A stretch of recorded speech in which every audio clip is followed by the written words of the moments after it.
Okay, so here's my board with the angles and numbers on it. Didn't take long, and you can see how they gradually get steeper. And now I'm going to cut them in at each corresponding spot using an 1.5-inch chisel and a mallet. And you know, a lot of people would think, well, isn't there some kind of power tool that you can use to do that? And there really isn't, because it's a constantly changing bevel. I don't know what you'd use that would get it right. This seems archaic and slow, but really doesn't take that long once you get used to it. I like an 1.5-inch chisel.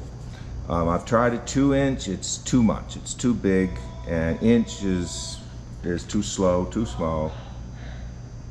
And so 1.5 is perfect.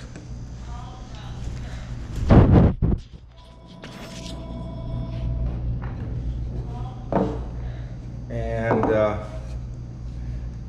the trick is to take this a little bit slow, especially if you haven't done it before, because it's very easy to get started on too steep an angle, and then the next thing you know, you're too deep by the time you get to the bottom, and the outside edge of the plank is below the surface of the wood. You know, it wants to be just like that, so they're flush. So you do want to take your time, especially if you haven't done it before.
Alright.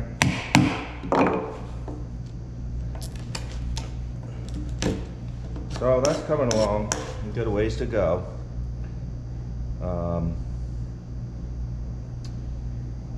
But I'm on the right track there. You get the idea. And just take it slow. And be careful not to get it too deep is the only trick.